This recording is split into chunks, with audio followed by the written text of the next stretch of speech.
sia teh ya boga kunci di jero hate kunaon atuh eta kunci di jero hate kunci naon bae ge aya kunci Allah aya kunci surga aya kunci neraka aya kunci sugih aya tah lamun ngadengen sugih coba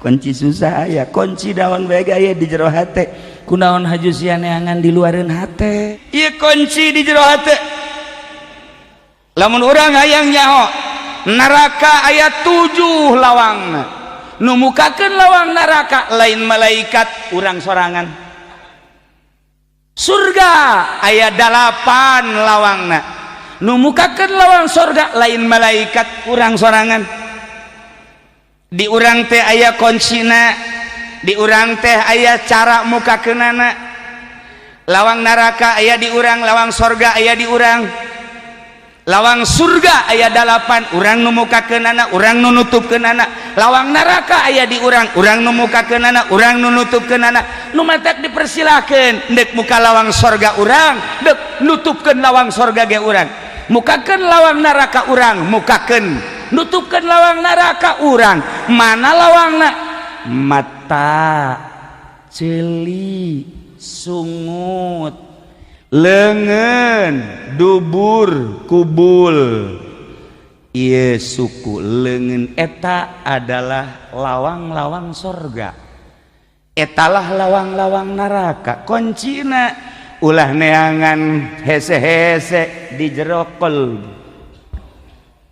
gitulah para wali Masya Allah nyen karikatur hese tapi babari tapi hese ternyata kuncina aya dina qalbu ente dek mukakeun lawang sorga sok golbuna siapkeun sebab kunci aya di dieu golbu urang nu mukakeun kuncina lawang sorga jeung lawang neraka aya di urang lamun ente tengah peuting kabeneran aya awewe komo ditongtonan atawa di nu rada sepi awewe ngadeuketan aju ku ente dideuketan aju leungeun nyekel susuna nah eta keur mukakeun lawang sorga apa neraka sebenarnya mah aing hese magahanana ka sia sia geus jauh sebenarnya mah kuari mah perbandingkeun bae lah perbandingkeun ieu sebenarnya sararia lobaan mukakeun lawang sorga apa lobaan mukakeun neraka jawab atuh teu boga kaisin mukakeun neraka ya Allah ya Rabbi berarti aing kuari hirup babarengan jeung ahli neraka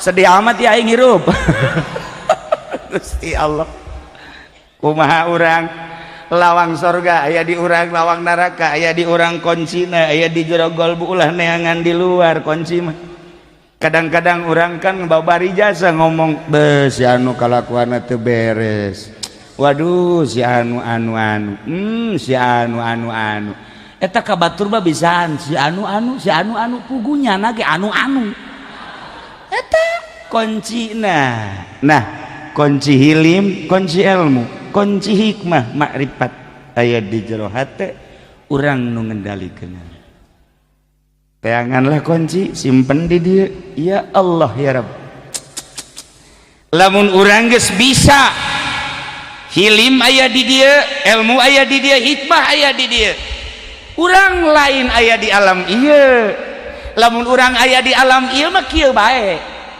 hartina kieu bae teh kumaha urang ka Bandung 3 jam mun teu macet 4 jam Garut 6 jam kitu bae kajeun kumaha ge di alam ieu mah kitu bae urang naik pesawat ka Singapura sabaraha jam kana pohoan min ka dieu ka Singapura sajam leuwih saeutik aing ka Singapura teu nyaho kaler kidul berangkat peuting balik peuting ka Singapura pernah tapi teu nyaho beurang cak batur Singapura rame cak aing mah teu sepi Singapura teu manggih jelema hiji-hiji aja sebab aing mah berangkat ti dieu peuting zarah ka makam memeh subuh balik deui subuh geus aya di Jakarta jadi teu nyaho beurang ka Singapura teh ngan ulah eleh sumpah doang batur nyaritakeun Singapura geus aing ge geus aing ka Singapura ketika ditanya rame kiai teu nyaho rame mah sepi Singapura lamun urang aya di alam ieu bae mah kieu bae Singapura sejam setengah urang ka Mekah 9 jam urang ka kitu Eropa 18 jam, ke Amerika 18 jam, kitu bae di alam ieu mah. Ketika urang aya ilmu, hilim, hikmah jeung makrifat, dibukakeun hijab, fakashafna anka ghita'ak fabasarukal hadid, blak dibuka ku Gusti Allah. Ulah di alam eta atuh capek. Sok kadieu sub ka alam nu eta. Disebutna alam malakut. Urang kuari di alam mulki, lamun urang geus dibukakeun fakashafna anka ghita'ak, urang asup ka alam malakut, disebut alam malaikat. Di alam malaikat mah, di alam malaikat perbedaanna per hari 50.000. Sapoe di ditu di alam malaikat di urang 50.000 tahun. Sakali deui, sapoe di alam malaikat, alam malakut, di alam urang 50.000 tahun. Masya Allah. Ta'rujul malaikat warruh ilaihi fi kulli yaumin kana miqdaruhu 50 sana, 50 alfas sana. Tarujul malaikatu, naraik malaikat, waruh berikut malaikat Jibril ketika mawa ruh urang diangsongkeun ka Gusti Allah, ilaahi ka Gusti Allah. Fi kulli yaumin unggal poe, miqdaruhu kana miqdaruhu nu aya ukuranana 50 alfas sana, 50 tahun. Sapoe di alam malaikat, 50.000 tahun di alam urang. Masya Allah. Tikalkan ke urang, boho hese nu batu kecepatan dana luar biasa. Sub ke alam eta, Mekah salengkah, Madinah salengkah. Sub ke alam eta, Banten salengkah. Sub ke alam eta, hayang ka mana urang? Kangjeng Nabi diasupkeun ke alam nu eta. Sakicep ke Masjidil Aqsa, sakicep ke Sidratil Muntaha, sakicep turun, sakicep ke Masjidil Haram. Kanjeng Nabi na geus nyaho alamat. Kanjeng Nabi teh kapan uswatun hasanah, laqad kana lakum fi rasulillahi uswatun hasanah liman kana yarjullaha wal yaumal akhir. Kanjeng Nabi teh contoh, mun Kanjeng Nabi na geus dibere nyaho ka alamat Gusti Allah, kita dibejakeun ka umatna. Nu penting ilmu, hilim, hikmah jeung ma'rifat bakal akur jeung Kanjeng Nabi. Sok gerage urang ilmuwan, golbu urang hiliman gerage geus dihiliman, dihikmahan jeung di ma'rifatan. Wow, fakashafna anka ghita'ak, buka pabasarukal yauma hadid, mata urang lain mata nu ieu, mata nu ieu bakal cekas nerowong lain bae nu ieu lauhil mahfuz kadeuleu. Kahandap bisa, kaluhur bisa. Kiai kula mah hayang carana bae kumaha carana, dibere aya 4 cara. Sebab di urang aya 4 mata. Nomor kahiji mata kasat, nomor kedua mata perasaan, nomor katilu mata gelbu, kaopat mata pagawean. Urus mata eta gerage.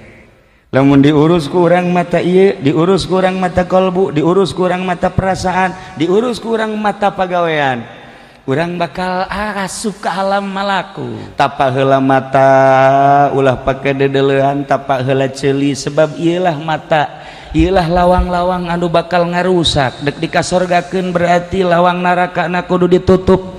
Mata ditutup lawang narakana ceuli, tutup lawang narakana irung, tutup pinarakaeunana sungut, tutup narakana supaya muka lawang sorgana. Berarti kan kudu dibimbing zikirna, teu sembarangan zikir.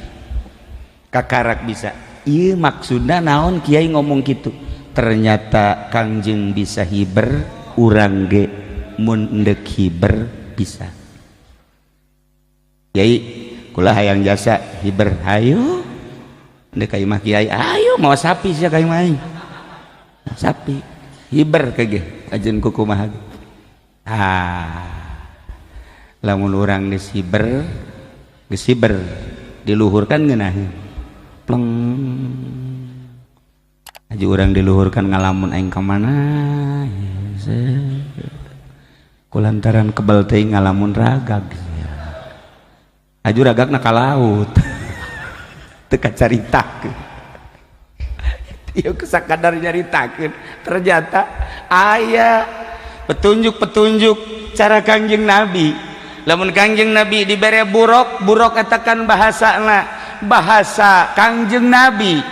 Lamun dimodif ku ahli tasawuf, ahli thariqah, buruk tina barkun teh artina kilat. Berarti sakicep. Sarua Kangjeng ge ngan Kangjeng lamun ngomong kos kitu, ieu kan dek diabadikeun di Al-Qur'an. Geus lain di sorga bae urang boga kendaraan buruk, jakuari ge urang boga, jakuari ge urang bisa. Jalain Kangjeng Nabi bae nu naik buruk, Kangjeng Nabi Ibrahim pernah naik buruk, Kangjeng Nabi Musa pernah naik buruk. Pernah hampir nabi-nabi nu sejan lantaran wauh jeung Gusti Allah, pernah mi'raj ka Gusti Allah, geus naik buruk. Atuh lain para nabi, para wali ge geus naik buruk. Ji atuh buruk teh kilat. Masya Allah karim. Nah, urang teh kudu pinter sebab lamun bodoh bae hese. Endek ka Allah kudu aya ilmuwan. Sarua birokrasi ge urang dek ngadirikeun perusahaan lamun urang eueuh ilmuwan atuh kandas.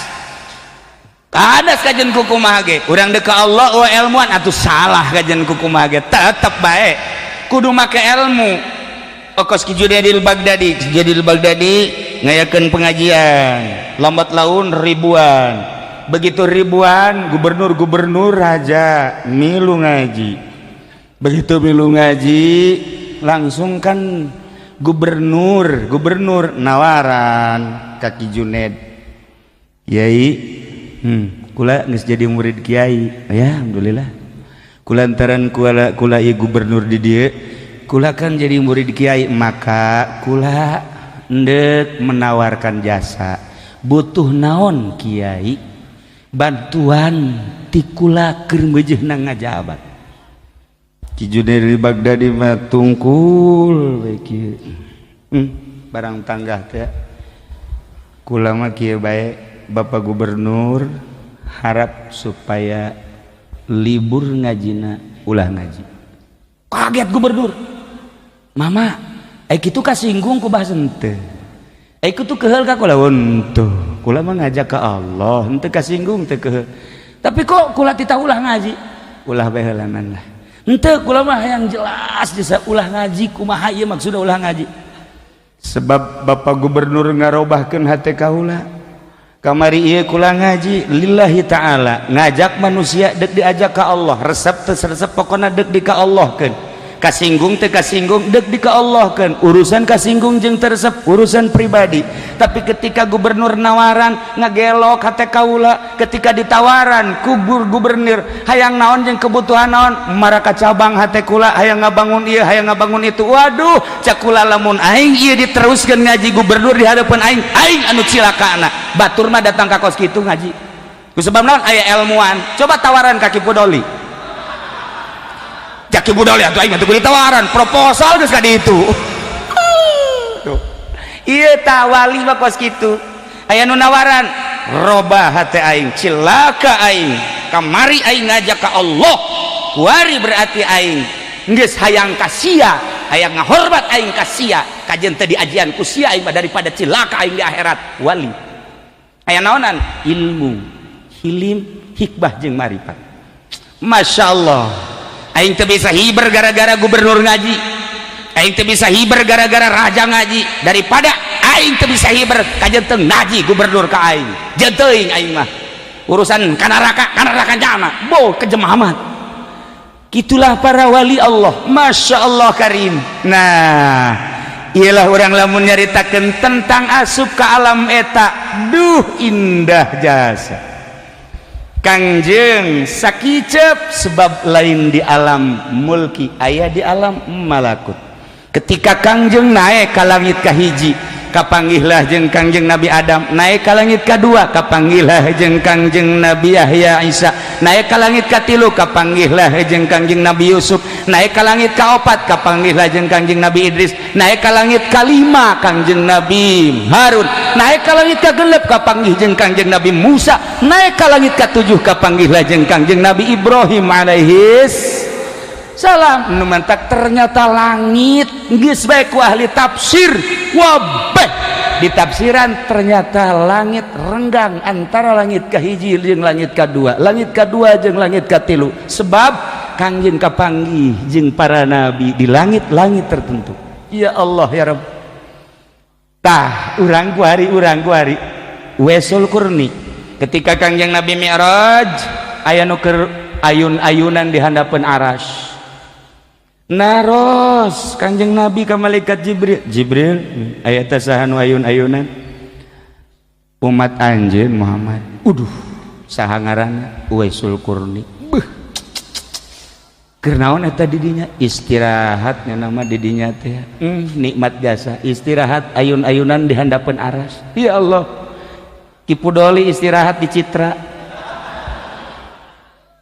Ki Wahab istirahat di Puri, Haji Pendi mah geus lain di Puri jeung lain di Citra deui nya mah. Nya mah geus lain deui di Keramat Tunggak nya mah.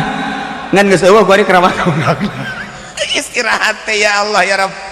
Masya Allah karim wali Allah iya istirahat tiada penaras gideg Kangjeng Nabi eta hamba Allah dicaritakeun ku Kangjeng Nabi lamun geus aya di alam eta alam malakut komo lamun geus aya di alam jabarut geus hese nyaritakeun ada Kangjeng diantar ku malaikat Jibril datang ke alam malakut ketika dek ka alam jabarut malaikat Jibril teu sanggupeun dititah milu ayo Jibril pan tadi babarengan teu bisa lain wilayah emang lah aya wilayah kula mah alam malakut ketika naik ke alam jabarut lain wilayah kula henteu saya tiba oh Muhammad lamun kaula naik ke alam jabarut geseng awak kaula beuh horenganan aya wilayahna sekda di Tangerang ka Bogor mah nya ge sarua bae hansip atuh di dieu nya ada sekda ge jadi sawilayah atuh kabeh ge. Nah, malaikat Jibril teh sanggupeun ke alam jabarut tapi Kangjeng Nabi menaik ke alam jabarut. Masya Allah usul ilallah. Kesimpulanana ternyata horenganan perjalanan Kangjeng Nabi diawali ti Masjidil Haram teh peuting. Hartina peuting teh apa poek berarti urang berangkat ti alam anu poek neangan cacaang. Ketika orang ti alam anu poek neangan cacaang teh kudu make ilmu hilim hikmah jeung ma'rifat nu bisa nendeunan ilmu eta adalah hanya guru mursyid wali Allah teu bisa sembarangan guru maka urang dititah wa minal laili fatahajjar bihi nafilatan lak ti peuting kudu hudang sebab ti peuting adalah lambang poek.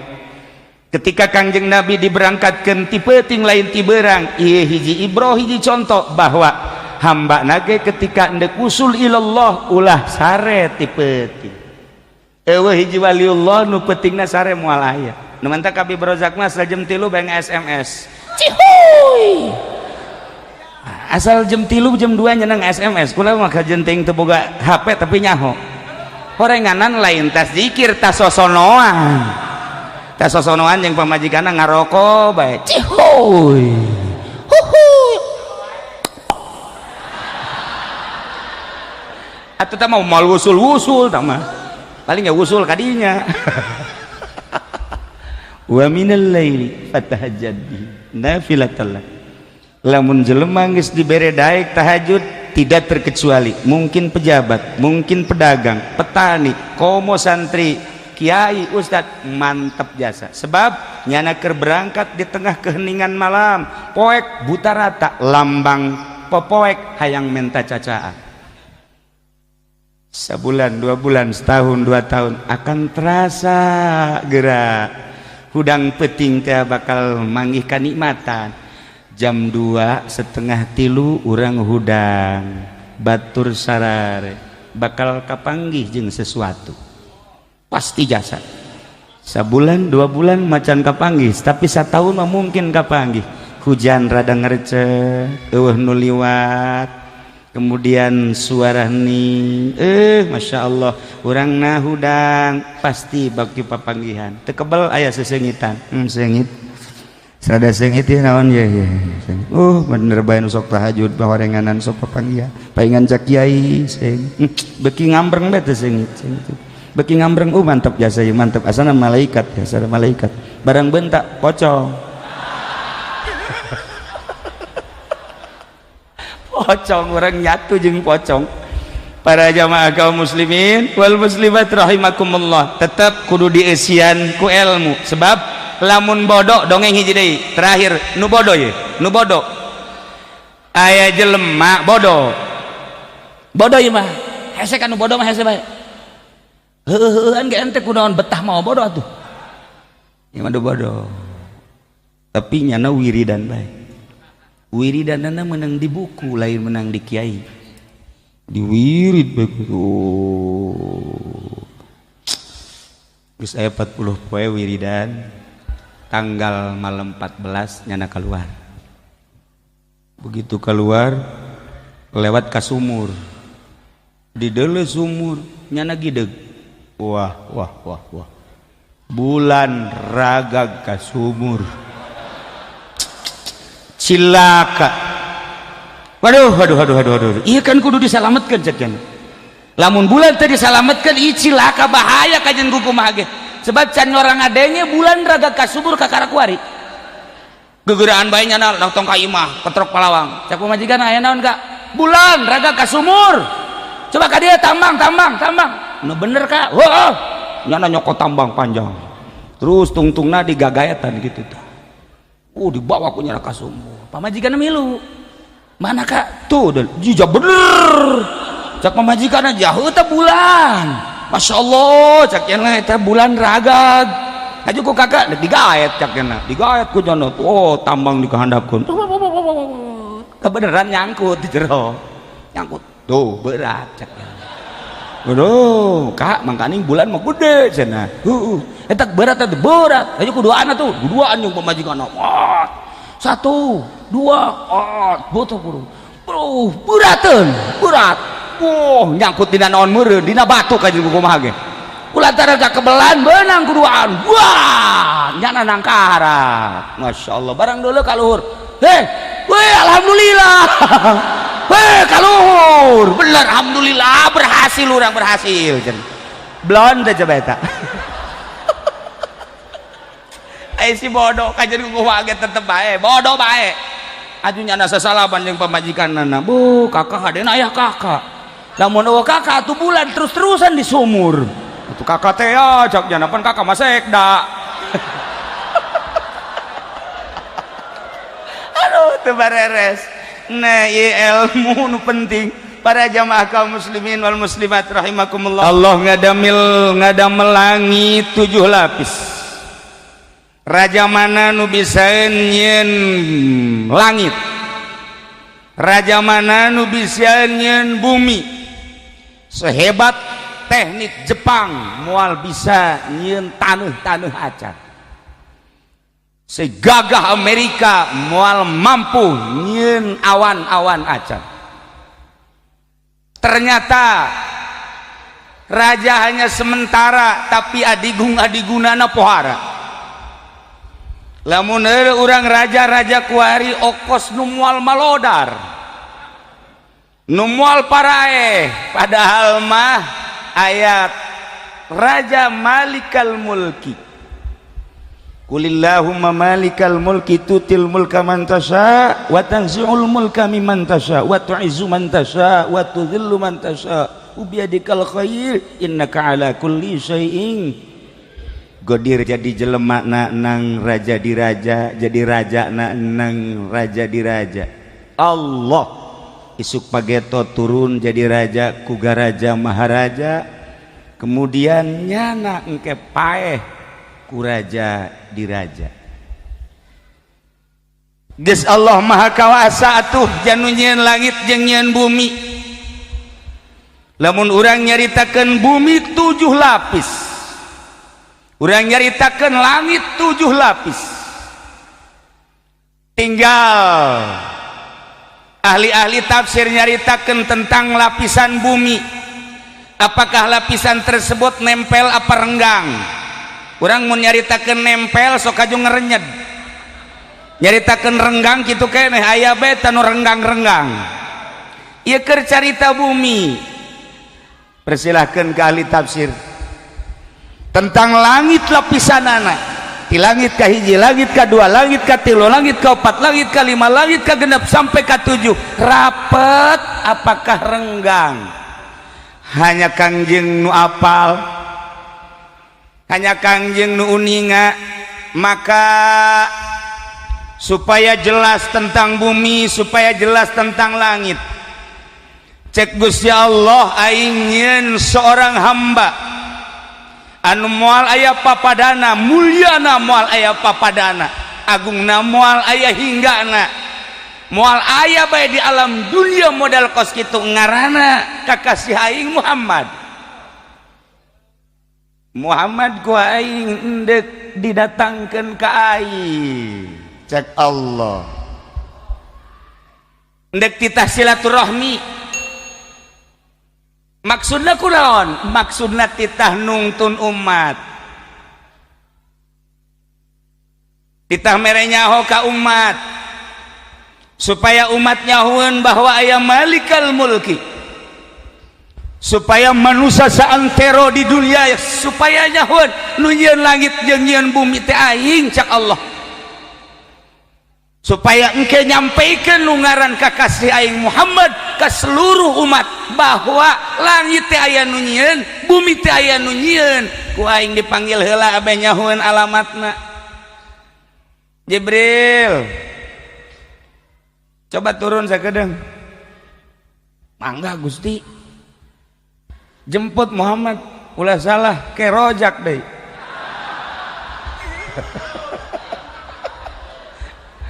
Atuh malaikat Jibril mah masalah emang kapolsek atawa abri, salah abri mah kudu teu salah jemput.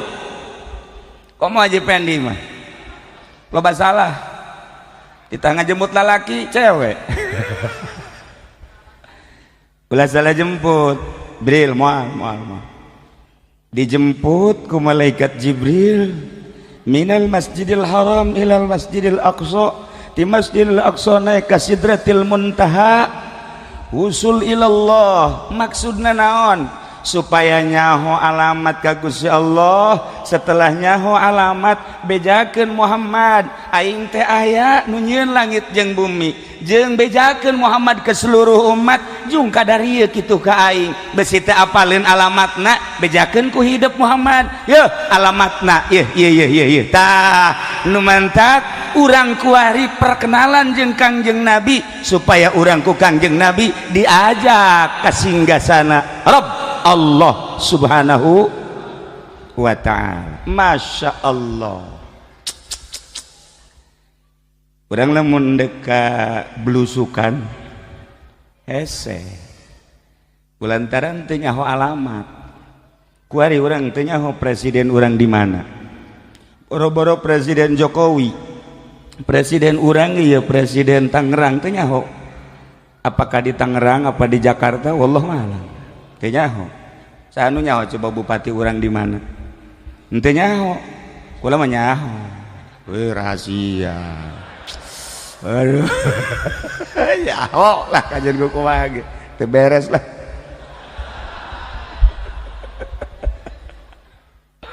Ya wakilna ya sekda mantep. Kaharti tadi sambutanana atas nama bupati nyambut nyana ngajelaskeun tentang pembangunan. Setiap kecamatan bakal aya kantor keagamaan. Beres nyaritakeun kantor keagamaan, nyaritakeun olahraga. Ieu kan sebenarnya teu nyambung. Ti agama ka olahraga teu nyambung. Padahal mah nyambung sebab deuk kumaha bisa nyieun kantor lamun teu sehat. Kumaha bisa ibadah lamun teu sehat. Nu mantak langsung nyaritakeun tentang olahraga. Mantak sekda bintang ke-11 Tangerang. Nyana ye bintangna, mantak eleh bae main bolana. Atuh letoy kieu.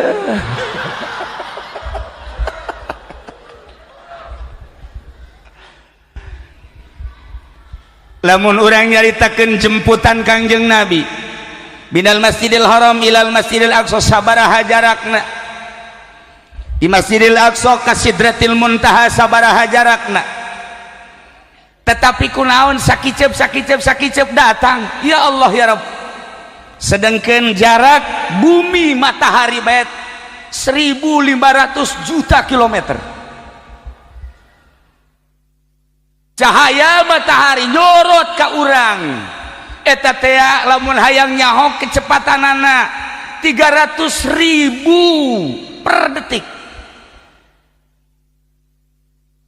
Ente lamun nyaritakeun tentang cahaya matahari nu nyorot ka urang per detik, kecepatan matahari 300.000, Masya Allah, 300.000 kilometer kecepatanana per detik. Lamun 12 jam kalikeun cepat sabar. Ya Allah ya Rabb, ketinggian 1.150 juta ketinggian matahari ka bumi kuari.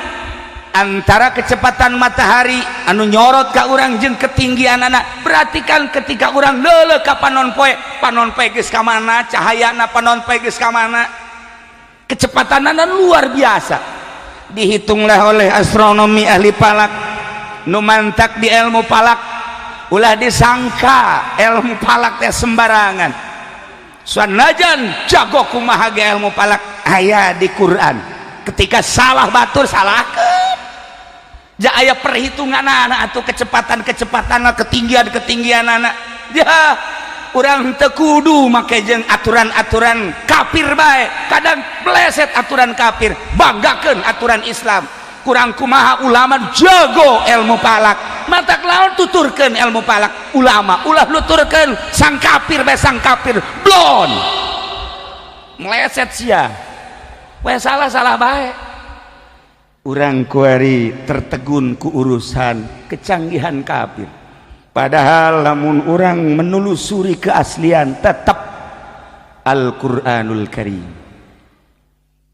Para jamaah kaum muslimin wal muslimat rahimakumullah, Kangjeng Nabi dijemput samemeh dijemput dieusian heula galbuna ku ilmu, ku hilim, ku hikmah. Bersihan make cai Zam-Zam, geus dibersihan dieusian di dieu dibelekna dina liang handapeun tenggorokan, datang ke handapeun bujal. Urang lamun nyaritakeun handapeun bujal, urang pada urang lalaki oh masalah. Tapi ketika orang nyaritakeun handapeun bujal si eta rada lain deui rarasaan, asana getek. Siapa sok ka mana bae, bukakeun belek bersihan beres eusian ilmu hilim hikmah. Ya Allah ya Karim, Masya Allah. Rapatkeun deui, tumpakeun kana borok, diberangkatkeun minal masjidil haram ilal masjidil aqsa sakicep. Di masjidil aqsa ka sidratil muntaha sakicep. Di sidratil muntaha turun ka masjidil aqsa deui sakicep. Di masjidil aqsa balik deui ka masjidil haram sakicep. Jumlah 4 kicep. Ya Allah, lalakon nu sakitu jauhna tapi ngan sakadar 4 kicep, kok hebat amat sih ya. Lantaran Kangjeng Nabi na geus dieusian ku ilmu, geus dieusian ku hilim, geus dieusian ku hikmah. Lamun dieusian ku ilmu doang bakal adigung jelema. Sok eusian geura ku ilmu fikih bakal sok, eusian geura ku berbagai ilmu tafsir bakal sok, esian geraku ilmu alat bakal sok. Eta cacak-cacak ilmu pesantren komo bangsa ilmu di luar pesantren, ilmu formal cara sekda sok, polisi sok, abri belah dituan sok 2 kilo, presiden sok, moal bisa henteu sok lantaran ngan sakadar dieusian ku ilmu. Nele jelema nu teu boga ilmu leutik kabeh ge.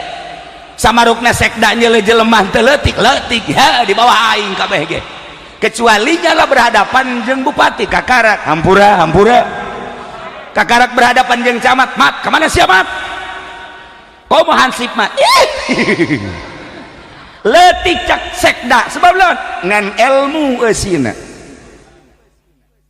nu mantak presiden asa aing ge bogana ngan ilmu doang nu mantak gubernur asa aing ge bogana ngan ilmu doang nu mantak bupati asa aing doang hei kerajaan aing satungtung aing jadi raja awas sia ku aing ulah macem-macem sia ka aing tembak sia ku aing sebab boga ilmu doang lamun teu dieusian ku hilim moal beres sedengkeun mana aya bupati dieusian ku hilim mana aya sekda boga hilim kuari nyana make kopea ge buat tuh kuari isuk mah di nelayan sarua bae eueuh hilim lain di sekda ieu sama kumaha sih jadi itu Palembangnya aslinya orang Tangerang kercarita boro-boro sekda boro-boro bupati kiai ngan boga ilmu takabur teu boga hilim mah mantak Kangjeng Nabi dieusian ku hilim sekda nu mantak ka dieu teh maksudna mah hayang dieusian ku hilim pacamat ka dieu teh hayang dieusian ku hilim coba kiai pangeusiankeun ieu hilim kos kumaha oh hilim ini tuh aya hilman eueuh aya hilman mah aya hilim mah eueuh hilim mah belah ditueun sabar ngaranna hilim panjang mun dicaritakeun malah jadi orang sabar hebat belah ditueun sabar ngaranna hilim Masya Allah karim sabar teh mun urang dibere muriang sabar cuman aya kataha sabar ditahan tapi lamun hilim nikmat urang teh kuari boga kabogoh kemudian kabogoh urang mutuskeun urang diputuskeun ku kabogoh urang sabar jages ngaji pan urang wasobrun jamil sabar geus lah pokona mah geus aya gerak Allah kajen ku kumaha ge sabar nyeri mah nyeri ngan ditahan sabar tapi hilim mah nikmat eta hilim tadi batak lamun urang carita hilim eueuh deui iwati para wali-wali Allah jak kiai ge boga hilim teh carang lamun kiai bae carang boga hilim atuh komo meureunanan pamarentah mah komo pedagang mah kiai bae nu boga hilim hese jasa mentak aya hiji raja nyana resepna nembak kaleuweung jeung asistenna ieu ahli Allah hilim baheula mah asisten teh ahli Allah penasehat raja ngomong asisten nu paling bagus bahasa naon bahasa nu paling bagus mah khair artinya khair bagus jadi naon bae bagus naon bae geus raja bagus bae nu resep bagus nu teu resep bagus eta adalah pelajaran nu paling antik jeung paling unik salah sahiji pelajaran hilim adalah khair naon bae khair wah bagus aya bawahanana nya hormat kanya khair aya bawahanana teu pati ngahormat khair aya bawahanana rada ngalunjak tetep sia khair bae pamajikanana kanyana hormat khair pamajikanana nu kadua teu pati hormat khair bae lah aya deui nu hiji deui teu ngahormat tetep khair jadi nyana ngabiasakeun khair bener cak raja ngeunaheun ieu pendidikan ieu jadi beban khair bae diajak nembak kaleuweung begitu nembak orai ngegel ka cinggir aduh nyana nanya ke penasehat dah kumaha ieu khair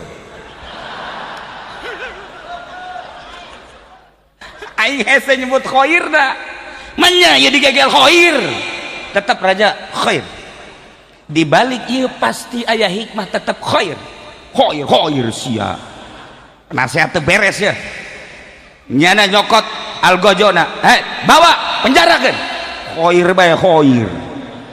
Nyana ke rumah sakit diberesan. Jadi eta penasehat tetap kajen kumaha ge penjara. Atunya nama tenang bae di penjara ge khoir bae. Penasehat mah khoir. Beres. Cager tak menang sabulan. Nembak deui nyana make asisten anyar. Nun teu khoir teh. Begitu nembak, kebeneran aya orang pedalaman hutan bangsa Baduy mun katewa ku eta jadi suguhan dewa kebeneran pas nembak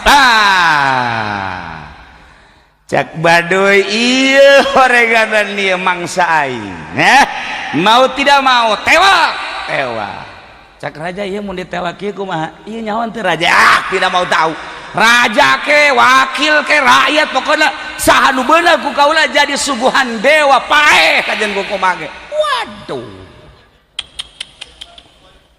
geus hese ngahoiranana ya otomatis Gusti Pandian nyana di jogedan geus macem-macem beres caritana langsung asisten heula disuguhkeun ka dewa langsung lenyap begitu tuan raja dek disuguhkeun di deuleu heula barang di deuleu cinggirna hiji cak orang primitif waduh dewa moal daekeun lamun eueuh cinggiran jadi aya kekurangan ye dewa mah kudu nu sampurna bae lamun aya kekurangan moal daekeun maka cek manehanana bapak tidak jadi saya suguhkan kepada dewa emang kenapa sebab cinggir tidak ada khair kakar kapanggih deui tamin khoir bener khoir ya gajen kumaha ge waduh paingan cak penasehat aing khoir bae di balik khoir aya khoir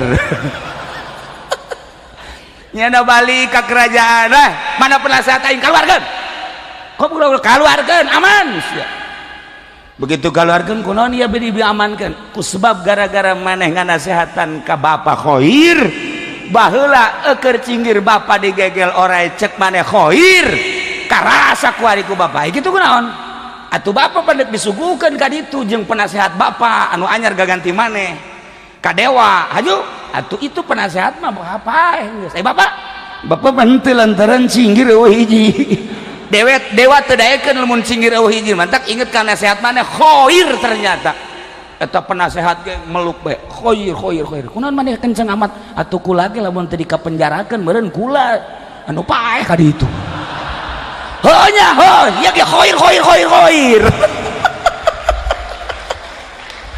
nah hilim teh geus bae dicoba dirasakeun tahan dibalik sesuatu aya hikmah kuajan ku kumaha ge kenaikan pangkat aya hikmah keturunan pangkat aya hikmah naik sugih aya hikmah turun sugih aya hikmah urang ka dieu urang ka ditu aya hikmah urang dipake karesep ku pamajikan aya hikmah dipake ka bendu ku pamajikan aya hikmah selalu aya motivasi bae kajen ku kumaha ge iyalah hilim mun teu ngaji bab hilim moal bisa mantap kula kuari mah geus lah moal nganasehatan rakyat dek nganasehatan sekda mah awat mulai ti kuari hilim nya engke lamun kapanggih jeung bupati ngaji naon di Cilongok hilim pak coba contohan kula ge can bisa pak hilim ge waduh masyaallah moal bisa sakicep kangjeng Nabi ti Masjidil Haram ka Masjidil Aqsa lamun teu boga hilim moal bisa nu paling hebat hikmah moal bisa sakicep lamun teu bawa hikmah mah maka urangnya dititah boga ilmu hikmah maka loba santri anu ka Cirebon ka Panuragan neangan ilmu hikmah maca kulhu 1000 sapeting salila 40 poe dahar nangan seukur sacomot balik teterak ditembak ieu hikmah hetmah jurig sama kos kitu mah lain Habib Rozak ngumpulkan keris batu segala rupa malah mah aya nu datang ka imah kula edan kunaon ieu edan lantaran peuting ngagosokan batu bae jadi nyana kasurupan horeng aya batu nu nyurup kasurupan tina kiai kuari ke mana batu nak geus piceun atuh lain bawa ka dieu emang dek lu kumakeun sugan bae panitia masjid kasurupan deui ieu teh batu da eta teh hikmah jurig lain eta hikmah mah saluhureun hilim Masya Allah mun sabar bae urang geus hese ditambah ku hilim sangat sulit ditambah deui ku hikmah sangat sulit Masya Allah Kangjeng Nabi mate hese sebab dicician bukakeun bersihan cicikeun plek tutupan deui ngeunah beuh urang lamun kos kitu mantep masak datang ka imah geus siap besok siap masing-masing nu seukeut black ku sorangan cet golbu black isuk dikubur atuh ngesian hilimna make guru mursyid ku sorangan mah hese urang kudu boga guru wa tarusam saiza tala'at tazawur an kafim zatal lamini atakrihum zatal shimal wa hum fi fajatim dzalika min ayatillah may yahdillahu fa huwa muhtadi wa may yudlil falan tajid lahu waliyyan mursyida kudu boga waliyyan mursyida anu ngasupkeun ilmu mantak ngaji unggal peting santri ngaji unggal poe santri ngaji deui terus mingguan ngaji deui bulanan eta teh deuk ngasup-ngasupkeun ilmu hilim jeung hikmah maksudna abeh bisa hiber mantak Habib Rozak mah di imah teh sok kikieuan hiber enggak nih gua nih ini terbang enggak nih aja lolonja baru dikit cek jana terbangnya sakulah tuh air lonjak letik itu mah tuh moal paeh maning ti luhur munara ka handap sekaligus wassalam Habib Rozak selesai geus det nah itulah para jamaah kaum muslimin wal muslimat rahimakumullah lamun urang geus dieuseun ku ilmu hilim jeung hikmah sarua jeung Kangjeng Nabi bisa sakicep minimal urang 10 kicep Kangjeng Nabi kaluhur ka Sidratil Muntaha sakicep atuh urang 10 kicep bisa nu mantak dipertanyakan apakah bisa semacam Kangjeng Nabi Isra Mi'raj apakah ada umat lain hamba lain anu bisa sakicep cara Kangjeng Nabi aya diabadikeun dina Al-Qur'an lamun Kangjeng Nabi diabadikeun di ayat subhanalladzi asra bi 'abdihi lailan minal masjidil haram ilal masjidil aqsa urang ningali cerita kisah Kangjeng Nabi Sulaiman alaihi salam ketika mindahkeun singgasana seorang ratu Bilqis anu aya di negeri Saba dipindahkeun ka negeri Yerusalem Kangjeng Nabi Sulaiman merintahkeun saha nu paling jitu setan tetap sapoe jin tetap berjam-jam aya seorang hamba Allah anu henteu kacaritakeun henteu kadengekeun hanya hamba anu rudin hamba anu biasa Asip ngaranna jadi orang Asep ya Asip nyana siap mindahkeun kumaha cek Kangjeng Nabi Sulaiman kesiapan maneh abdi siap mindahkeun singgasana Raja Bilqis ti Saba Yaman ka dieu ke Yerusalem sakumaha tuan bentak kicep memeh bentak geus aya di dieu woi mantep leuwih ti mantep tah mantap sekali Jogja tah mah mantap sekali wah enak sekali dicoba menyeman bener baik Kangjeng Nabi Sulaiman bentak beureum bentak deui geus aya di dieu Masya Allah diabadikeun dina Al-Qur'anul Karim eta nu diabadikeun dina Al-Qur'an teh lain jelema laletik nu ku urang kuari kasaksian bae ge nu hiber nu urang kuari jaho Syekh Mansur Buyut Mansur ti Mekah ka Banten sakicep Kiai Khalil Bangkalan ti Mekah ka Madura sakicep nu ku urang di Zarahan Syekh Abdul Muhib Pamijahan ti Mekah ka Mekah dia ka Tasikmalaya sakicep ya Allah ya Rabbi marukan kumaha lamun urang geus dieusian ilmu hilim hikmah maka sarua urang ge bisa datang ke Allah. Tinggal neangan ilmuna ye hayang kos kitu apa aya ye di SMP aya we SMA di kuliah di mana atuh ayana, di mana teh ilmu kos kitu ayana. Lamun ente bisa hiber dek ka mana maksud, coba ayo coba kira-kira lamun bisa hiber dek ka marana, dek nanya panitia aing mah Rusdi sia mun bisa hiber dek ka mana Rusdi? Bali belum deh coba atau ke Bali mah teman neleping-ping, wah teberes. Nah gitulah para jamaah nu mantek kembali deui ka diri urang endek ente ka Allah, tanya awak urang kesiapan urang dek ka Allah datang ke mana, sehingga urang endek ente ka sorga, tanya awak urang ketika urang nanya ka awak urang sia endek ka sorga apa endek kesiapanana datang ke mana. Ketika henteu siap deka sorga berarti sia deka neraka, siap henteu sia ka neraka aya di diri urang, ulah neangan jauh-jauh.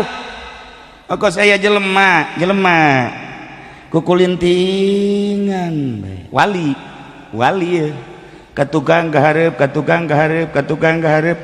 kapanggih ku santrina mama ieu ka tukang kahareup bae naon loba omong aya geur teangan naon nu diteangan kunci leungit kunci neangan muridna kulantaran teu kapanggih bae penggede ge nareangan kabeh mun kuari mah polisi abri ilu nareangan ya sekda neangan lah deh neangan suka kaler ka kidul ka wetan ka kulon nyanana kieu kapanggih henteu geus sapoe dua poe diteangan kunci teu kapanggih.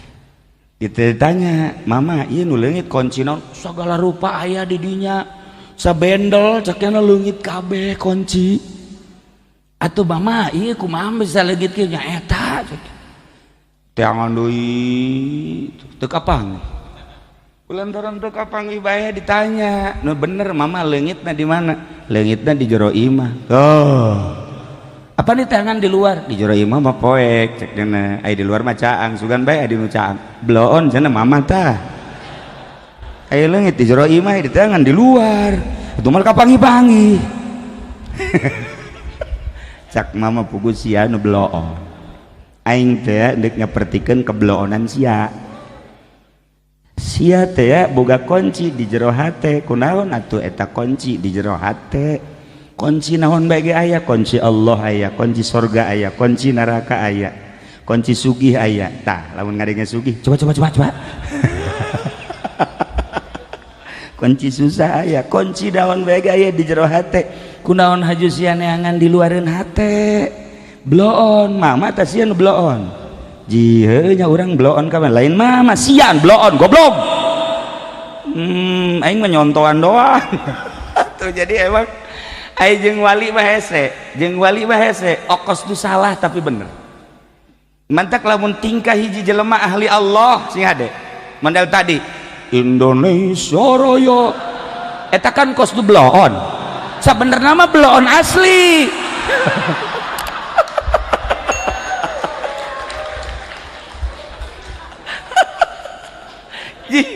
Ieu kunci di jero hate lamun urang hayang nyaho neraka ayat 7 lawangna nu mukakeun lawang neraka lain malaikat urang sorangan, surga ayat 8 lawangna nu mukakeun lawang surga lain malaikat urang sorangan. Di urang teh aya kuncina, di urang teh aya cara mukakeunana. Lawang neraka aya di urang, lawang surga aya di urang. Lawang surga aya 8 urang nu mukakeunana, urang nu nutupkeunana. Lawang neraka aya di urang, urang nu mukakeunana, urang nu nutupkeunana. Nu matak dipersilakeun deuk muka lawang surga urang, deuk nutupkeun lawang surga ge urang. Mukakeun lawang neraka urang, mukakeun nutupkeun lawang neraka urang. Mana lawangna? Mata, ceuli, sungut, leungeun, dubur, kubul. Ieu suku leungeun eta adalah lawang-lawang surga. etalah lawang-lawang neraka kuncina ulah neangan hese-hese di jero qalbu. Gitulah para wali, masya Allah, nyen karikatur hese tapi babari tapi hese.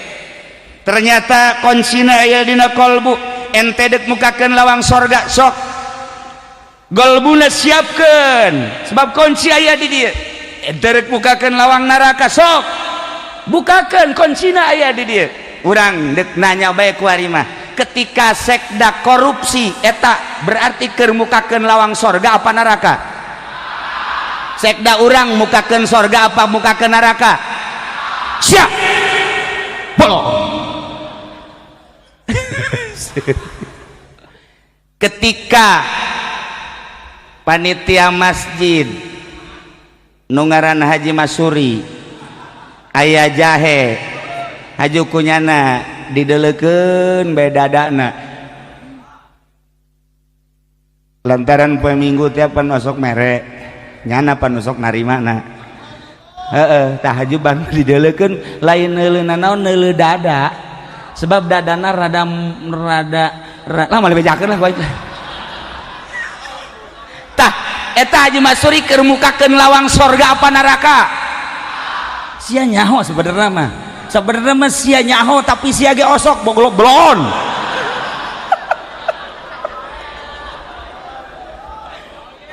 Lamun urang peting-peting main bola sok jam sabaraha kana? Jam sabaraha? Jamna tuh lamun teh disetel main bola kiai haju nonton main bola eta kiai keur mukakeun lawang sorga apa neraka? Coba tunjuk mana kiaina cepat.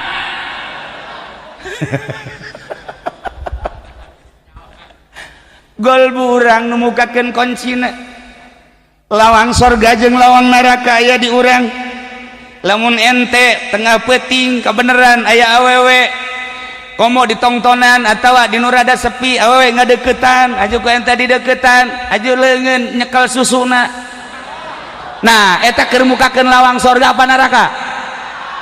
Sebenarnya mah aing hese magahanana ka sia. Da sia geus jauh sebenarnya mah. Kuari mah perbandingkeun bae lah perbandingkeun. Ieu sebenarnya sararia lobaan mukakeun lawang sorga apa lobaan mukakeun neraka? Jawab. Atau teu boga kaisin. Mukakeun lawang neraka. Ya Allah, ya Rabbi. Berarti aing kuari hirup babarengan jeung ahli neraka. Sedih amat ya aing hirup.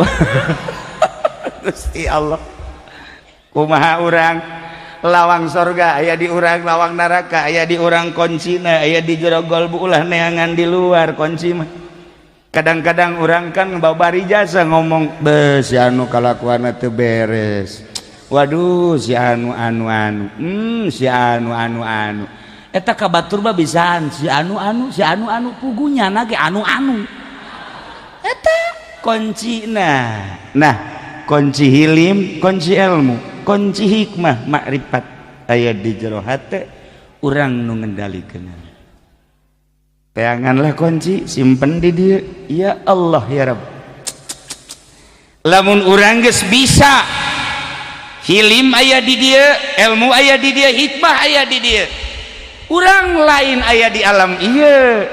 Lamun urang aya di alam ieu mah kieu bae hartina kieu bae teh kumaha urang ka Bandung 3 jam mun teu macet 4 jam Garut 6 jam kitu bae kajeun ku kumaha ge di alam ieu mah kitu bae.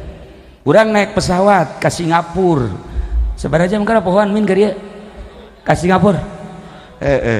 Sajam leuwih saeutik. Aing ka Singapura teu nyaho kaler kidul. Berangkat peuting balik peuting. Ka Singapura pernah tapi teu nyaho beurang. Cak batur Singapura rame cak aing mah henteu. Sepi Singapura. Teu manggih jelema hiji-hiji acan. Sebab aing mah berangkat ti dieu peuting, zarah ka makam, memeh subuh balik deui. Subuh geus aya di Jakarta. Jadi teu nyaho beurang ka Singapura teh. Ngan ulah eleh sumpah doang batur nyaritakeun Singapura geus aing ge geus aing ge ka Singapura. Ketika ditanya rame kiai teu nyaho rame aing mah sepi Singapura. lamun orang ayah di alam ieu bae mah kieu bae. Singapura sejam setengah, orang ke Mekah 9 jam, orang ke kitu Eropa 18 jam, ke Amerika 18 jam, kitu bae di alam ieu mah. Ketika orang aya ilmu hilim hikmah jeung makrifat dibukakeun hijab fakashafna anka gitu pabasarukal hadid blak dibuka ku Gusti Allah. Ulah di alam eta atuh capek sok kadieu sub ka alam nu eta disebutna alam malakut. Urang kuari di alam mulki lamun urang geus dibukakeun fakashafna anka gitu urang asup ka alam malakut disebut alam malaikat. Di alam malaikat mah di alam malaikat perbedaanna per hari 50.000 sapoe di ditu di alam malaikat di urang 50.000 tahun sakali deui. Sapoe di alam malaikat alam malakut di alam urang 50.000 tahun. Masya Allah. Ta'rujul malaikat warruh ilaihi fi kulli yaumin kana miqdaruhu 50 sana 50 alfas sana. Ta'rujul malaikatu naraik malaikat warruh berikut malaikat Jibril ketika mawa ruh-ruh urang diangsongkeun ka Gusti Allah ilaihi ka Gusti Allah fi kulli yaumin unggal poe miqdaruhu kana miqdaruhu nu aya ukuranana 50 alfasana 50 tahun sapoe di alam malaikat 50.000 tahun di alam urang. Masya Allah tikalkan ke urang boho hese nu mata kecepatanana luar biasa sub ke alam eta Mekah salengkah, Madinah salengkah, sub ke alam eta, Banten salengkah, sub ke alam eta, hayang kamana urang. Kangjeng Nabi diasupkeun ke alam nu eta, sakicep ke Masjidil Aqsa, sakicep ke Sidratil Muntaha, sakicep turun, sakicep ke Masjidil Haram. Kangjeng Nabi na geus nyaho alamat. Kangjeng Nabi teh kapan uswatun hasanah? Laqad kana lakum fi Rasulillahi uswatun hasanah liman kana yarjullaha wal yaumal akhir. Kangjeng Nabi teh contoh mun Kangjeng Nabi na geus dibere nyaho ka alamat Gusti Allah kita dibejakeun ka umatna nu penting ilmu hilim hikmah jeung ma'rifat bakal akur jeung Kangjeng Nabi. Sok gerage urang ilmuwan golbu urang hiliman gerage geus dihiliman dihikmahan jeung di ma'rifatan. Wow fakashafna anka gitaat buka pabasarukal yauma hadid mata urang lain mata nu ieu bakal cekas nerowong lain bae nu ieu lauhil mahfuz kadeuleu kahandap bisa kaluhur bisa. Kiai kula mah hayang carana bae kumaha carana dibere aya 4 cara sebab di urang aya 4 mata. Nomor kahiji mata kasat, nomor kedua mata perasaan, nomor katilu mata gelbu, kaopat mata pagawean. Urus mata eta gerage lamun diurus ku urang mata ieu diurus ku urang mata kolbu diurus ku urang mata perasaan diurus ku urang mata pagawean urang bakal asup ke alam malaku. Carana Kiai sok regepkeun ka dieu supaya orang bisa hali berkabehannya perem plek delekeun heula ulah ka perem delekeun perem ieu kakarak mata kasat kuari Allahu Allahu Allahna asupkeun ka irung tarik Allah keluar irung kudu dileuleuh ku mata perasaan Allah Allah Allah naik awas ya bisa hali berkabeh ya tenang lah iya kan pelajaran hibreh supaya hali geus beres perem ieu hu Allahna di irung kuari asupkeun ka kolbu ulah napas hap sabaraha lila Kiai sekitar setengah jam tuh kan ulah napas ya isuk hibreh ka kuburan pangheulana dikubur sekda Oh, atuh hayang belajar kos kitu kudu menang sambarangan. Kudu tapak heula tina dahar tina nginum sabara poe.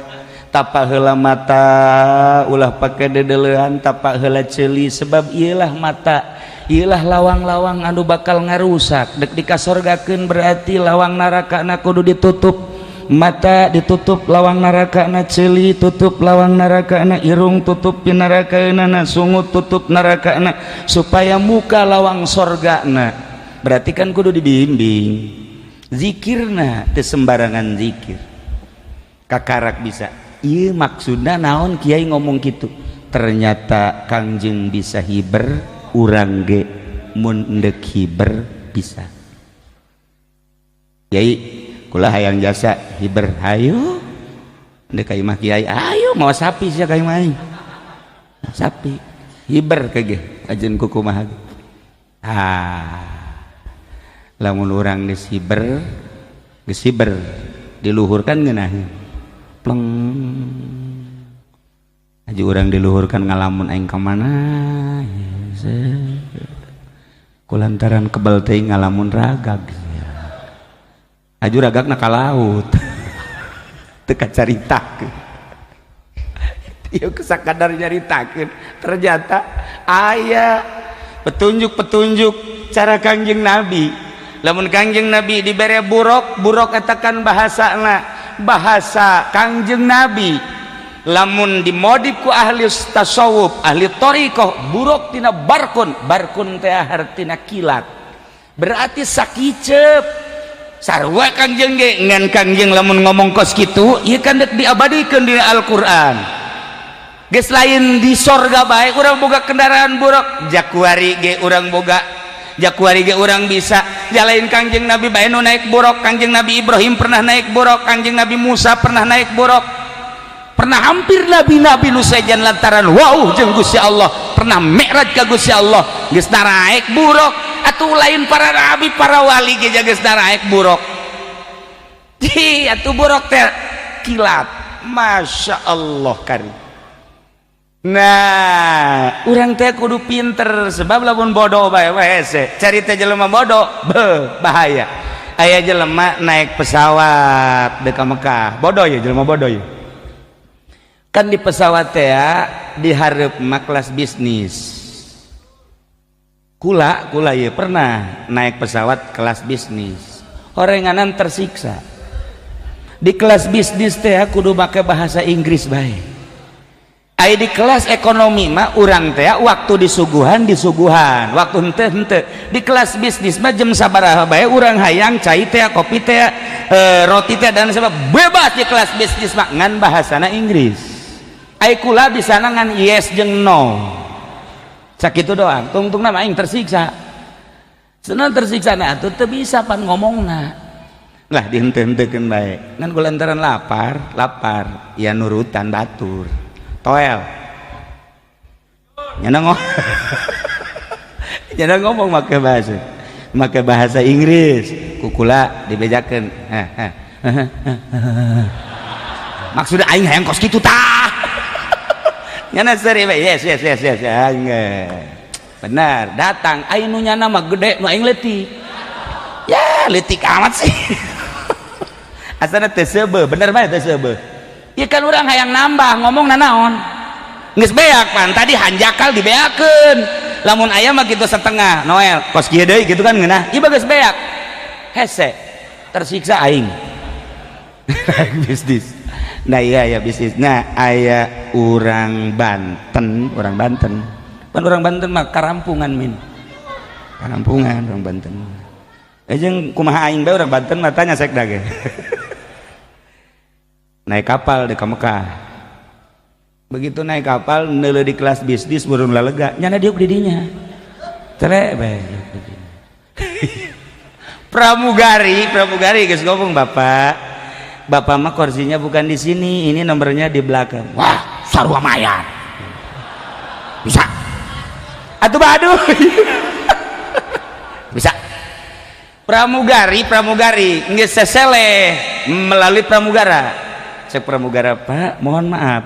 ini kelas bisnis, bapak kelasnya ini di belakang. Yuk saya antar. Lah sia naonan mayar aja sarua naon dia nggak. Saya pilot turun, pilot turun tangan pilot. Cak pilot tidak akan diberangkatkan kapal ini sebab penumpangnya ini di kursi ini kelas bisnis. Bapak mohon maaf ya, supaya kita berangkat ini ke belakang. Ya sia kos aing teu mayar bae boloon sia. Bisa berangkat bae guys, ayo guys sarua. Wah cek pilot kakarak manggih kos kieu guys, urang berangkat bae guys. Berangkat ngan pilot mohon coba aya kiai di dia ya, maksudnya coba doakan supaya mundur. Ayah geus langsung ka luhur. Eta bosnya bos anu di kursi bisnis nangtung bae nya nama pan gengsi dekat tukang gengsi nyabur itu kos mamin gitu tah. Oke banyak ieu kursi aing ieu barang di dieu. Waduh Banten ieu pan ari marah pannya nama golok pan kamu mau golok pan. Kiai turun tangan ngaharewas mundur ke tukang. Bener ya bos, naik di bisnis diukna turun. Eta kabeh heran ku pramugari tenurut, ku pramugara tenurut, ku pilot ke tenurut, tapi ku kiai nurut. Nah dek nanya bae ka kiai, hampura kiai eta sih bisa nurut gitu kumaha diharewas. Gampang kumaha kieu ngaharewasna. Bapak dek ka mana? Dek ka Mekah. Hampura mun dek ka Mekah mah korsina di tukang, nu di dieu mah ka Mesir.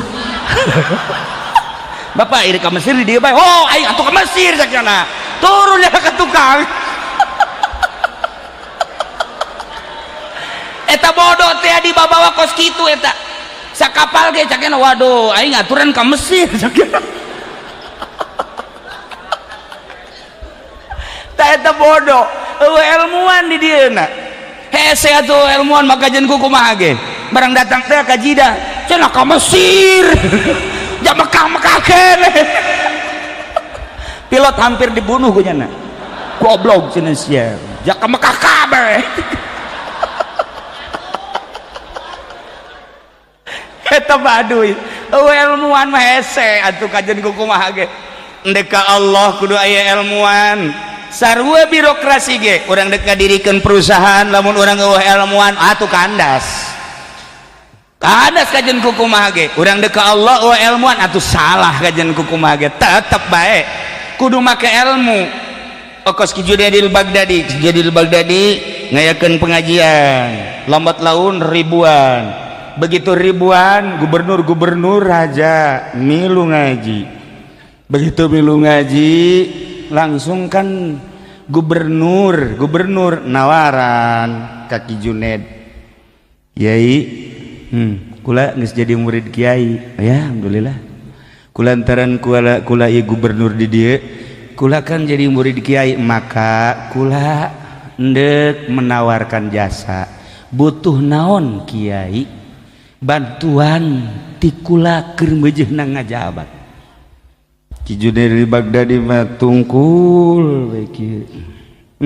Barang tangga teh kula mah kieu bae Bapak Gubernur harap supaya libur ngajina ulah ngaji. Kaget gubernur. Mama, ai kitu kasinggung ku bahas henteu. Ai kitu keheul ka kula henteu. Kula mah ngajak ka Allah, henteu kasinggung teu keheul. Tapi kok kula titah ulah ngaji? Ulah bae heulanan lah. Ente kula mah yang jelas desa ulah ngaji kumaha ieu maksudna ulah ngaji. Sebab Bapak Gubernur ngarobahkeun hate kaula. Kamari ieu kula ngaji lillahi taala, ngajak manusia dek diajak ka Allah, resep teu resep pokona dek di ka Allahkeun. Kasinggung teu kasinggung dek di ka Allahkeun. Urusan kasinggung jeung teu resep urusan pribadi. Tapi ketika gubernur nawaran ngagelok hate kaula, ketika ditawaran ku gubernur hayang naon jeung kebutuhan naon, maraka cabang hate kula hayang ngabangun ieu hayang ngabangun itu. Waduh cak kula lamun aing ieu diteruskeun ngaji gubernur di hadapan aing anu cilakana. Batur mah datang ka kos kitu ngaji. Ku sebab naon aya ilmuwan. Coba tawaran kaki Pudoli. Jaki budal ya tuh aing atuh tawaran proposal geus ka ditu. Ieu tah wali mah kos kitu. Aya nu nawaran, robah hate aing, cilaka aing, kamari aing ngajak ka Allah. Kuari berarti aing geus hayang ka sia, hayang ngahormat aing ka sia, kajen teh diajian ku sia aing daripada cilaka aing di akhirat. Wali. Aya naonan? Ilmu, hilim, hikmah jeung marifat. Masya Allah. Aing teu bisa hiber gara-gara gubernur ngaji, aing teu bisa hiber gara-gara raja ngaji, daripada aing teu bisa hiber kajen teu ngaji gubernur ka aing. Jeung teuing aing mah urusan kanaraka jana boh kejemah amat. Itulah para wali Allah. Masya Allah karim. Nah, ialah orang lamun nyaritakeun tentang asup ke alam eta, duh indah jasa. Kangjeng sakicep sebab lain di alam mulki, aya di alam malakut. Ketika Kangjeng naik ke langit kahiji, kapanggihlah jeung Kangjeng Nabi Adam. Naik ke langit kedua, kapanggihlah jeung Kangjeng Nabi Yahya Isa. Naik ke langit katilu, kapanggihlah jeung Kangjeng Nabi Yusuf. Naik ke langit kaopat, kapanggihlah jeung Kangjeng Nabi Idris. Naik ke langit kalima, Kangjeng Nabi Harun. Naik ke langit kagelep, kapanggih jeung Kangjeng Nabi Musa. Naik ke langit katujuh, kapanggihlah jeung Kangjeng Nabi Ibrahim alaihis salam. Nu mantak ternyata langit geus bae ku ahli tafsir wabeh di tafsiran ternyata langit renggang antara langit kahiji jeung langit kadua, langit kadua jeung langit katilu, sebab Kangjeng kapanggih jeung para nabi di langit-langit tertentu. Ya Allah ya Rabb. Tah urang kuari Wesul Kurni ketika Kangjeng Nabi Mi'raj aya nu keur ayun-ayunan di handapeun aras. Naros Kangjeng Nabi ka malaikat Jibril aya teh saha nu ayun-ayunan? Umat anjeun Muhammad. Saha ngaranna? Wesul Kurni. Beuh. Keur naon eta di dinya? Istirahat nya nama di dinya teh. Nikmat jasa istirahat ayun-ayunan di handapeun aras. Ya Allah. Ki Pudoli istirahat di Citra. Ki Wahab istirahat di Puri. Aji Pendi mah geus lain di Puri jeung lain di Citra deui nya mah. Nya mah geus lain deui di Keramat Tunggak nya mah. Ngan geus eueuh ku di Keramat Tunggak. Istirahat teh ya Allah ya Rabb. Masya Allah karim. Wali Allah ieu istirahat tiada penaras. Gideg Kangjeng Nabi eta hamba Allah dicaritakeun ku Kangjeng Nabi lamun geus aya di alam eta alam malakut, komo lamun geus aya di alam jabarut. Geus hese nyaritakeun ada. Kangjeng diantar ku malaikat Jibril datang ke alam malakut. Ketika dek ke alam jabarut, malaikat Jibril teu sanggupeun. Dititah milu, ayo Jibril, pan tadi babarengan teu bisa lain wilayah. Emang lah aya wilayah kula mah alam malakut. Ketika naik ke alam jabarut lain wilayah kula. Henteu saeutik, oh Muhammad, lamun kaula naik ke alam jabarut, geseng awak kaula. Beuh horenganan aya wilayah-wilayahna. Sekda di Tangerang, ka Bogor mah nya ge sarua bae Hansip. Atuh di dieu nya ada sekda ge. Jadi sawilayah atuh kabeh ge. Nah, malaikat Jibril teh sanggupeun ke alam jabarut, tapi Kangjeng Nabi menaik ke alam jabarut. Masya Allah usul ilallah. Kesimpulanana ternyata horenganan perjalanan Kangjeng Nabi diawali ti Masjidil Haram teh peuting. Hartina peuting teh apa poek, berarti orang berangkat di alam anu poek neangan cacaang. Ketika orang di alam anu poek neangan cacaang teh kudu make ilmu, hilim, hikmah jeung ma'rifat. Nu bisa nendeunan ilmu eta adalah hanya guru mursyid wali Allah. Teu bisa sembarangan guru. Maka urang dititah wa minal laili fatahajjar bihi nafilatan lak. Tipeting kudu hudang, sebab tipeting adalah lambang poek. Ketika Kangjeng Nabi diberangkatkeun tipeting lain ti beurang, ieu hiji ibroh hiji contoh bahwa hamba nage ketika endek usul ilallah ulah sare tipeting. Eueuh hiji waliullah nu peutingna sare moal aya. Nu mantap Abi Brozak mah jam 3 bang SMS. Cihuy. Asal jam 3 jam 2 nyeneng SMS. Kula mah kajenting teu boga HP tapi nyaho. Horenganan lain tas zikir tas sosonoan teh sosonoan jeung pamajikanna ngaroko bae cihoy huhuy atuh teh mah mal wusul tah mah paling ya wusul kadinya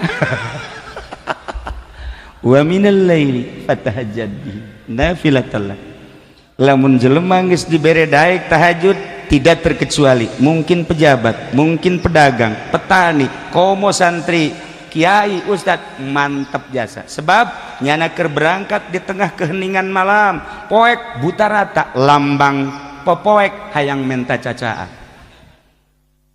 sebulan, 2 bulan, setahun, 2 tahun akan terasa gerak hudang peting teh bakal manggih kanikmatan jam 2:30 urang hudang batur sarare bakal kapanggih jeung sesuatu pasti jasa sabulan 2 bulan macan kapanggih tapi satahun mah mungkin kapanggih hujan rada ngerecek eueuh nu liwat kemudian suara hening Masya Allah urang na hudang pasti bagi papanggihan teu kebel aya sesengitan sengit serada sengit ya naon ya bener bae nu sok tahajud bawarenganan sok papanggihan paingan cak kiai seng beuki ngambreng bae teh sengit beuki ngambreng mantap jasa ieu mantap asana malaikat asana malaikat barang bentak pocong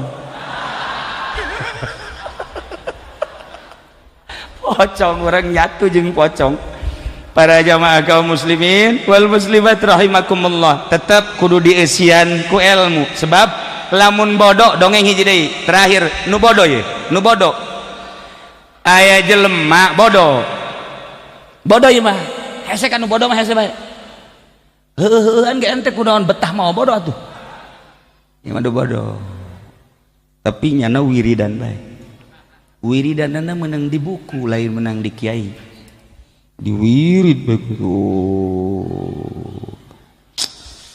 geus aya 40 poe wiridan tanggal malam 14 nyana keluar begitu keluar lewat ka sumur di deuleu sumur nyana gideg wah bulan ragag ka sumur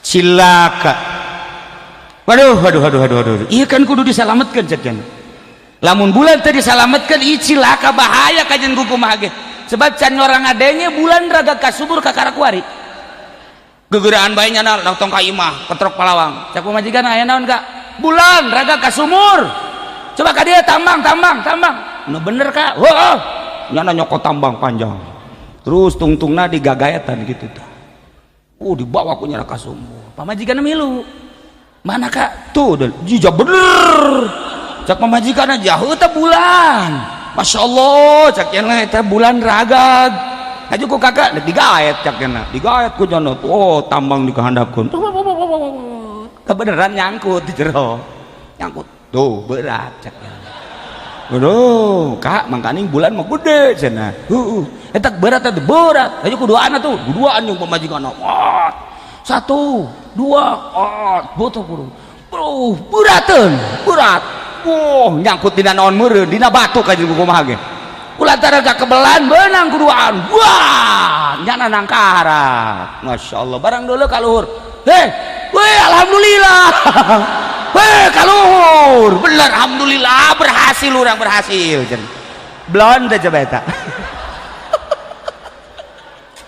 si bodoh ka jeung kumaha ge tetep bae bodoh bae atuh nyana sasalaban jeung pamajikanna bu kakak hadena aya kakak lamun eueuh kakak atuh bulan terus-terusan di sumur itu kakak teh ya cak janapan kakak mah sekda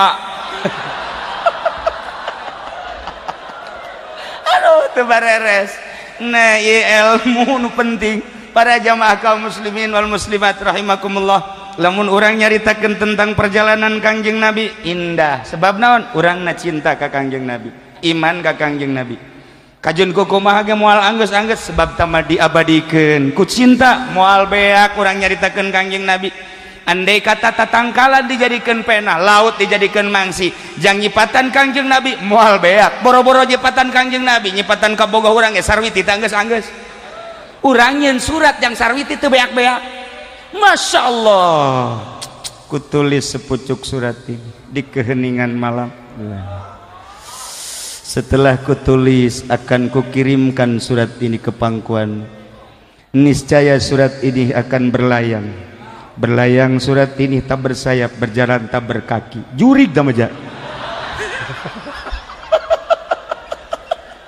Oh kalau mau bea, jadi kuku lagi. Itulah para jamaah inti daripada perjalanan Kangjeng Nabi. Kangjeng Nabi teh dijemput titah ka Gusti, tapi ulah ditekadkan bahwa Gusti di luhur. Ieu mah keur carita bahwa Kangjeng teh wusul ilallah. Wusul ilallah madeg di mana bae Kangjeng Nabi Musa di Gunung Tursina, Kangjeng Nabi Ibrahim di jero seuneu, Kangjeng Nabi kitu Yusuf di jero sumur dan lain-lain sebagainya. Nah, Kangjeng Nabi dibere oleh-oleh ku Gusti Allah Muhammad. Yeh, oleh-olehna salat. Maksudna tina 50 nu geus kamari caritakeun perkecil jadi dah 5. Maksudna ieu salat teh paranti wusul ka kaula cek Gusti Allah. Maneh geus nyaho alamat bejakeun ka umat maneh ketika umat maneh hayang ka kaula. Yeh, salat nemantak as-salatu mi'rajul mu'minin. Salat adalah naikna munggahna mukminin. Ketika orang hayang ke Allah, make praktek wudu. Teu meunang sambarangan, teu wudu teu bisa. Wuduna make cara khusus. Setelah wudu malah aya wudu zahir, aya wudu batin.